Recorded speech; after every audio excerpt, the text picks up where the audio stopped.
Everyone, Warwick's here. So we're back with another guide video for Season 4 of Dragonflight. This one is going to be on what's right there with Brewmaster as my favorite tank in the game, and that of course is Guardian Druid. If you've watched this channel for a while, you know I'm a big-time bear apologist. I think the spec has been, for the most part, grossly undervalued by the community as a whole, outside of when it just has an absolutely broken tier set in combination with a talent that really utilized that tier set in a way that I don't think Blizzard was anticipating, as we saw in Season 2. But generically speaking, Guardian Druid is seen as the least quote-unquote fun tank to play. I tend to disagree pretty strongly because I think that Guardian Druid does a lot of things that puts it on a much more simple, straightforward line that then allows for you to focus on other things a little bit more effectively. And with the normal utility of Druid, there's some really interesting things that you can do with the spec in the class if you are, pushing yourself to your limit. But today's video, what we're going to talk about is kind of the basics of everything that you're going to need to get started in Season 4 if you're playing this spec. So we're going to talk about kind of your main rotation stuff, your main talent builds. We'll talk about your main rotation. We'll talk about your consumables and stats that you want to kind of be on the lookout for. And then, of course, we want to talk about gear and your bullions in particular and how you're going to spend those. As we are now officially in week 2 as I record this, so you can actually spend bullions this week. So we'll definitely get you set up to make sure that you're putting yourself up and hopefully just building yourself the best foundation for success. So let's start with your talent builds, and we'll start with the raid build. And I've dubbed this, as you can see, raid laser build. It's not really a true raid laser build in kind of the way that you would expect for a laser build. Like, it doesn't take lunar beam and stuff like that, but some key talents that we want to take a look at coming from the class tree. There are some flex points in here, mainly around Heart of the Wild. Heart of the Wild, generally speaking, is going to be good because there are some builds that will actually put you full on into balance spec while you're not actively tanking, and some people do push for that. But generally speaking, Heart of the Wild is going to suffer. You can grab something like Nature's Vigil, or if you need a little bit more utility or more defensive ability, you can grab something like Ursine Vigor, or you can come down here and grab Protector of the Pack, which, if you have Dream of Cenarius, which in the raid build you don't, not really going to be a viable choice. So really, it's just kind of like this point is just here because it's kind of the next best thing outside of maybe Nature's Vigil if you want to go that route to help out your tank. Say, like for this week, for example, we're as I record, we're in Aberrus. If you're doing Sarkareth, the transition between phase 1 and phase 2 is a lot of group damage. You can pop a Nature's Vigil and try to do what you can there before that damage goes out. Before you have to go down and he jumps away and stuff like that. Key talents in the spec tree. Obviously, Brambles makes Barkskin a both defensive ability and an offensive ability, so makes it so that you want to use it on cooldown. Some things to take note of. Tooth and Claw is a proc-based gameplay. Anytime you auto-attack, you get a chance to get this. And then it makes your raids, particularly your Maul, in this case for single target, do a truckload of extra damage. Abuse this because you also get a damage reduction on the target. That's less important, mostly for raid because you're just going to use it. But from a damage standpoint, make sure that you're using your Tooth and Claw procs as much as possible, especially if you quickly get into 2 stacks. Some other things to make note of. After the Wildfire, it does have some specific use here because after 200 rage, you basically burst out of healing, and it's a lot of healing. You can see here, after the Wildfire did 22 million healing in this no-code key that I did last week. So it just does a ton of healing, especially in Mythic Plus situations where you can pretty much hit your group. But if you run a lot of melee like my raid does, after the Wildfire is going to find a ton of value if your party members are close to your tank. This build does grab Galactic Guardian, which does help because you are running, basically you're running your rage economy is kind of difficult, so this just helps with the rage economy. And obviously with the adjustment to the tier 2 tier or the season 2 tier set, that'll help a little bit, but go from there. Now you do grab Incarn here because it just gives you that extra 30% health and also gives you all of your berserk talents, which you do take Ravage, which makes your cooldowns, your abilities cool down 50% faster. and giving you extra haste and more maul damage. So very, very valuable there. That said, there are a couple of flex points here. Also, we do take a Loon's Favored, which means you deal more Moonfire damage, along with Fury of Nature, which means you deal more Moonfire damage. And you grab Moonless Night, so when your Maul or your Mangle deal damage, you get extra arcane damage out of that. So you're really kind of goosing your thing. This is not proc off of Thrash, as far as I know. If it's not the damage, it's not the dot ticks for sure.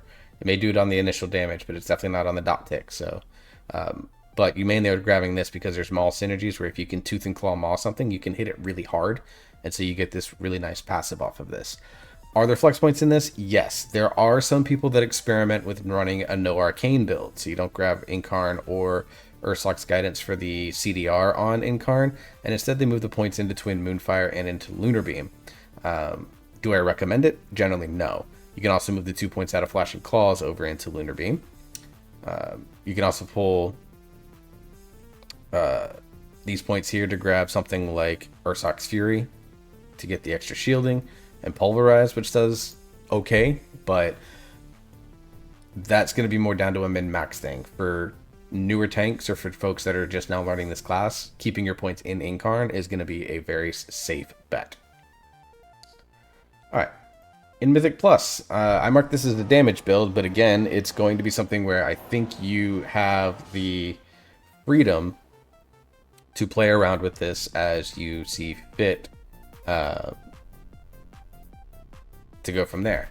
So again, some key points to make note of in this class tree. Hibernate can be switched out for Typhoon, depending on what's going on with affixes. So like on Sanguine Week, you probably want to go grab Typhoon so you can move mobs. On like Afflicted Week, where you have to do some CC work, you can grab Hibernate, and then there's some dungeon-specific scenarios where you want to look at that. Another flex point, improved Stampeding Roar can be switched around for Heart of the Wild. It can be switched around for Nature's Vigil. You could put it into Protector of the Pack. You could get rid of this to grab both Hibernate and Typhoon if you feel that both CCs are going to be useful in the dungeon. So there's some value there. Over in the class tree, something that I've been looking to experiment with is I'm basically going to make Moonfire essentially only a pool tool. Where it doesn't have a lot of impact on my rotation. And that's by removing points out of Galactic Guardian and Twin Moonfire and sticking 2 more points into Flashing Claws. So I can get 5 stacks of Thrash, which means I get 10% damage reduction on Rend and Tear. It's a really strong physical build. So you don't get you don't really have much in the way of magic damage with this build, but it does at least allow for that. That's something that I've debated trying to do as I push higher and higher keys, where the damage that I do isn't necessarily as valuable. For me, it's more about living. And so being able to have a extra percent of DR off of Rend and Tear because of Flashing Claws, there's going to be value there. Right? But again, for safety purposes, Moonfire, Galactic Guardian, you're going to have a lot of raised Twin Moonfire, allowing you to Moonfire multiple targets. Just means that you're going to be able to keep up with your AoE aggro. On Fortified Weeks, this is probably a really nice thing to have, but again, there can be some experimentation with taking these points out and making Moonfire a very minimal part of your rotation and focus on Flashing Claws instead. Now there's also what's called a full-on laser build. Again, this plays with some things. This Heart of the Wild point can be moved over into Innervate depending on your healer, particularly early on, as healers are a little bit struggling for mana right now. Even my Mistweaver struggling a little bit with mana when I play it. But this invests into Fury of Nature, Elun's Favored, Moonless Night, Galactic Guardian, and Twin Moonfire. There is some theory pushing about grabbing Lunar Beam or dropping the point in Rend and Tear to grab like Thorns of Iron or Lunar Beam. Not something that I've experimented with on a deep level. This is going to lean more heavily into magic damage. I haven't played with this build yet, so I'm not going to tell you if it's good or bad or not. I'm going to mess around with it and see. But there is a full laser damage build where you focus mostly on Moonfire doing a lot of damage, and you rely on your kit to kind of do a lot of other work. You do lose some damage out of Thorns of Iron, which does a ton of damage, particularly in Incarn windows, and you don't have Incarnation with this build either, as you notice here, because you're putting the points here so that you can grab those. And so you lose a point here, point here, point here,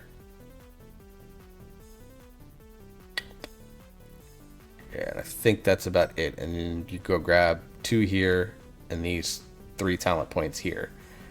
It's what you end up picking up.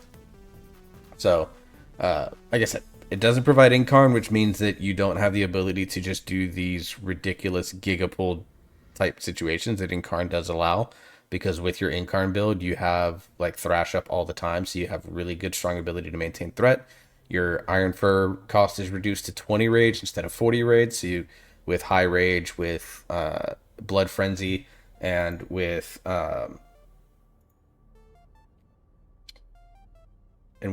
your tier set bonus also doing decently in the resource generation for you, then you have the ability to really spam out a lot of damage through Thorns of Iron and Incarn. So is this build going to be a strong, viable possibility in Season 4? Probably for lower keys, but I think as you get into higher keys, you're going to want to start generating more and focusing on an Incarn setup. That also grabs Orsak's Fury, and potentially even grabs Flashing Claws to remove Moonfire out of the rotation a little bit.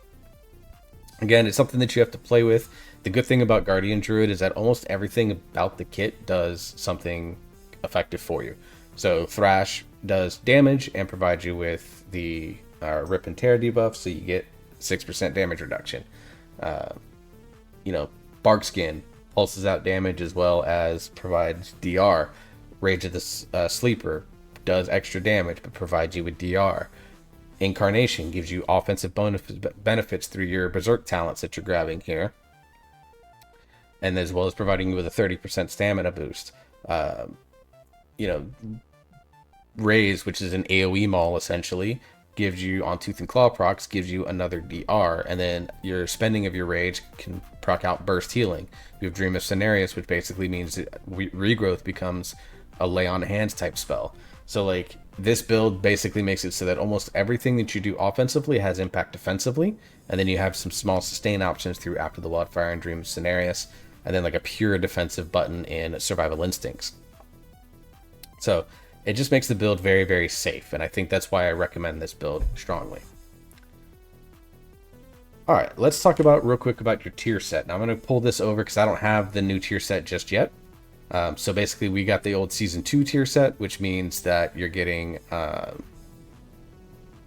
focusing a lot on Mango Thrash and Maul and Raise, so you're 4 of your core abilities here. And we get the best Mog too, the Season 2 one, which looks hilarious on Male Cult Tyrann. So basically we need take damage, Mangle and Thrash damage, and rage generation are increased by 15%. So right now, like, you generate 12 rage, so another 15% is like 14 rage or something like that, or something close, like 13 rage. And then 5 rage for every target hit with Thrash. That's going to be boosted to like 6 or 7 rage. Doesn't seem like a big number, but it adds up every time you use these abilities. And then you heal for 6% of the damage taken over 8 seconds as well. So a ton of self-sustain built into the kit. And then Maul and Raise damage is increased by 20% flat. And then when you cast your Rage Spenders, you get maximum health increase, stacking up to 5 times. So you're getting 15% extra health. You get 30% health through Incarnation. Your Mastery... forgot to grab that. Your Mastery through Guardian gives you extra maximum health. So you become just a huge pool of hit points. Like right now you can see this character is only 482, not very high. And I'm sitting at 1.5 million health already in bear form. Now you imagine all of these other things, I could easily hit 2 million health. I think I could very easily hit 2 million health. And when you include things like a fort buff from a priest, yeah, you're talking very, very big numbers in terms of your overall like damage profile. All right. Before we get into rotation, let's talk about your consumables, enchants, things like that you want to be on the lookout for. Now I need to buy, actually I did buy more. So Tepid Versatility is going to be your file of choice. Of course, you want to grab your combat potions to use those, and you want to have some Dreamwalker healing potions on hand as an emergency. Feast or the Deviously Deviled Eggs are going to be your best food. Get that primary stat going. And then, generally speaking, you're going to want to use Howling Rune as your rune of choice. There are people that will use Hissing Rune, which is the mastery one, but generally speaking, you're not going to be close to like Haste Cap or anything like that with your bear. So grabbing just a Howling Rune is going to be your best overall fit. course, you're going to do Incandescent Essence on your helm. On your cloak, you're going to want, generally speaking, and I've got to enchant this one because I just got it yesterday. You're going to want either Avoidance or Leech. Generally speaking, Avoidance is going to be better. I've also done some measuring out the speed just to play around with it, and I personally like it on Bear. But, I mean, we're talking tertiary stats. They're going to be minor. But if you want to min-max to the point, you grab Avoidance. Waking stats on your chest, you want to grab Avoidance. Again, I'm probably going to run speed on my bracers. For your belt, you want the Shadow Belt class to get the extra stamina. Fierce Armor Kit on your legs. Watcher's Loam or Planesrunner's Breeze, it doesn't really matter for boots. And then for your enchants, you're probably going to grab either Versatility or Haste on these. Again, this is a ring that I need to upgrade. So I need to get some enchants going on this character, but I'm probably just going to slap Haste on there because I'm sitting around 4,000 Haste, where, Versatility, I'm sitting around 3,600. So I could literally grab either one and it's going to be fine. Now for weapon enchants, I'm running Sophic Writ on this because this is basically a gap filler until I get the Bullion weapon, which we'll talk about in just a second. But there are different enchants that you can technically use for your weapon. Sophic Devotion or Sophic Writ is a very safe choice, gives you agility, which is never a bad thing. But for pure damage, you want to look into potentially getting Shadow Flame Wreath. And there's also, I believe it's Wafting Devotion, which gives you, or Wafting Writ, which gives you haste. Let me go grab that. Yeah, Wafting Devotion. Yeah, so you get an extra haste and you get a little bit of a speed buff. I've seen a lot of Bear Druids starting to run this just to give them that extra haste, because it does, in fact, things like your cooldowns, impacts your dot ticks, of course, which means more rage through Blood Frenzy, things of that nature.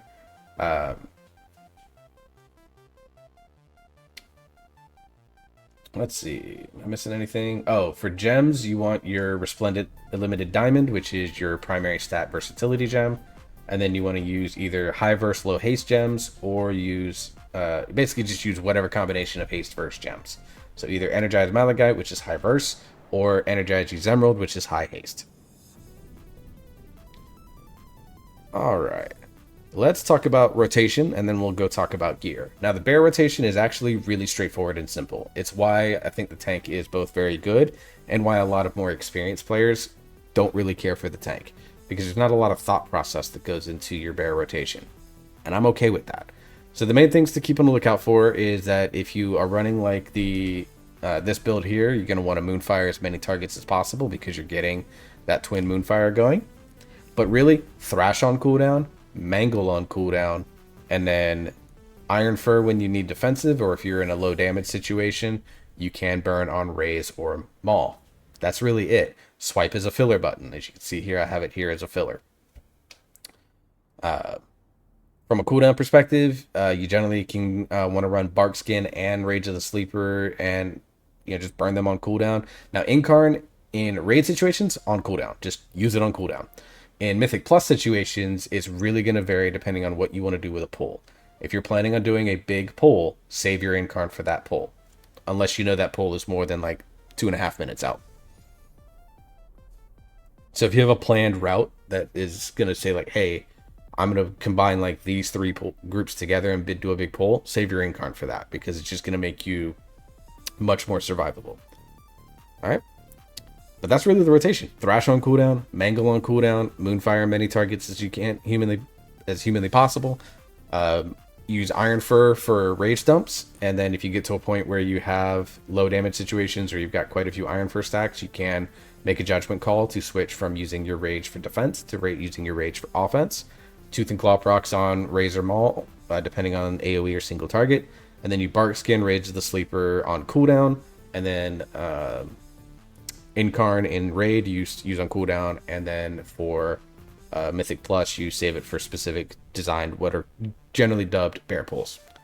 Now, Frenzied Regen on the global cooldown, still unfortunately, it can be used as a way to heal yourself. Now, you have, in most typical builds, you grab Renewal, which is an off GCD heal. You have Dream of Cenarius, which is on regrowth, but does a bunch of healing up front with the Empowered from Dream of Cenarius, and then does a strong heal over time. I found myself not using Frenzied Regen as often. Now, if I don't have Renewal up and I don't have a Dream of Cenarius proc up, then I do find myself using Frenzied Regen to help with any healing that needs to be done. The other thing is with After the Wildfire being a part of this, with, you know, it's being tracked here for me, I'm getting a lot of healing through After the Wildfire burst procs as well. So there's a lot of going on, a lot of sustain kind of built into the Druid kit, and you just have a lot of ways to mitigate damage as well. So that's kind of the basics of the rotation. Go back and through it. Again, the TLDRs: Thrash on cooldown, Mangle on cooldown, Moonfire as many targets, spend your Rage on Iron Fur, and then use Bark Skin and Rage of the Sleeper on cooldown. Generally speaking, you can get 2 Bark Skins for every 1 Rage of the Sleeper, so make sure that you're using those on cooldown so you can maximize your damage output from both of those. Alright, so let's talk about gear. So obviously your tier set, just whatever 4 pieces that you think you're going to be able to get.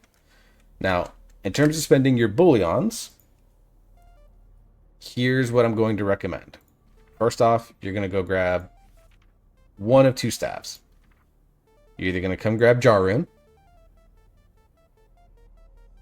which is off of Rashok, so you could potentially get it out this week. My monk got 2 of them, normal and heroic. So, potential this week to grab that if you want.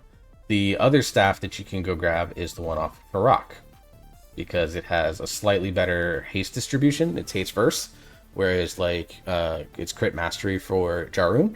So you can grab Rashan's, and it has obviously a passive damage buff, and then you get your best, generally speaking, your best stats. And we'll talk about stats in just a second. And then after that, you're looking at a couple of different choices when it comes to trinkets. So there's a couple of trinkets that I think are really good. One of them is actually, 2 of them are actually also off Farak, Augury of Primal Flame. So this is mainly because you get the damage, and then the crit strike obviously helps you Dream of Cenarius procs. So very good option here. Just does good damage, split amongst targets, really good in AoE. It's just a strong trinket. Go grab it if you want. You can also grab Farak's Tainted Rage Heart. I've had this trinket very recently. I had an LFR version of it from Season 3. Gives you a nice big shield, and then also does damage out to your targets. So again, just a really good passive trinket that also has a really good absorb on it. If you're looking for some more pure damage trinkets, then we can go to Vault of the Incarnates and go grab Manic Grief Torch. Obviously, Grief Torch, everyone I think by this point knows Grief Torch. Just a really strong damage trinket. Channels over 2 seconds. You don't lose the ability to like dodge as a bear for this, and then when you die, you get a bunch of cooldown on it, so you can use it off, or you know, as often as you can. Really strong damage. Definitely recommend that you can grab that if you're looking for pure damage trinkets. Cataclysmic Sigbrand, which comes out of Amir Drasil off of Smolderon. This trinket does damage you back, but over the course of a long fight, can do a lot of damage for you. Off of Sarkareth, so you can get this week out of Avarice, of course, Beacon. Now, it does have, again, the cast time on it, but it can deal up, you know, dealing 1,000,000 damage to a target with a good mastery proc on it as well. Again, Bear, spoiler, likes all the stats. Really nice stuff there. So really, you're not short, and there's a couple of other good trinkets that are all classified as S tier, with Pocket Anvil out of Avarice, and then Dethea's Storm Eater's Boon. Really, I would say for safety purposes, grab definitely Augury. I think that's by far the best trinket. So you want to go grab go grab this with, you know, you're probably going to grab Rashan's with your first one, and then you want to go grab Augury with your second Bullion purchase. But if you have a really strong weapon already, and this is going to be a bigger item level upgrade for you, then go grab Augury. So for example, like I have Decoration of Flame right now when I get my second Bullion charge, because I have, you know, a 480 weapon, I'm probably going to go grab Rashan's. But say I already had a Rashan's, or I grabbed Jarun, which is a perfectly acceptable secondary weapon choice, then all of a sudden replacing Decoration of Flame with Augury could be a choice for Bullion. So really, when you're talking like your first 3, because that's going to take you 6 weeks to get, basically, Rashan's, Augury, and Rage Heart. I think those are the safest options that you can get for your trinkets. Now let's talk about stats real quick. So basically you can see here I've got a pretty well-rounded set of stats here. And that's because, generally speaking, Bear doesn't mind any of them. Crit chance makes your dream of scenarios procs, obviously. I wouldn't go seeking out a ton of crit. But as you can see, though, because of the conversions, let me show you here. So for every 180 crit, I'm getting crit percentage. So I'm sitting at 20% crit, basically. And it's by far my lowest amount. I've got a lot of mastery, verse, and haste, though. All three of those stats I think are very close. Mastery is probably a little bit less valued, so haste verse, you kind of want to be the ones, like, if you're comparing two pieces that are the same item level, haste verse is typically going to give you the more of it, but once you hit that kind of 5,500 total haste or versatility rating, that's where mastery and crit come into play. So the reality is, I think for bear, just go get eye level. If I grab a ring that's 493 item level, it could be crit mastery, and it's going to be a better piece for me. Just simply because of the eye level increase and stuff like that. So you don't have to go out of your way in order to target specific pieces. Just take whatever's the highest item level piece, and I think that's a really safe way to gear bear because of the way Blizzard has designed it. It actually does gain value out of all of the stats. Alright, so that's your quick and dirty Season 4 guide. It's the longest one I've done so far, but I haven't done a bear guide in a while, so I kind of wanted to talk about the builds a little bit. Let me know if there's anything that you think that I missed in the comments below. If you've enjoyed this content, remember to like, share, and subscribe. Be on the lookout for the next videos coming out soon. I've got a few ideas of some things that I'm working on. So until the next video, I hope you're all staying safe. I hope you're enjoying yourself. You're having fun. You keep on gaming. Send you the hearts. And I'll see you all in the next video.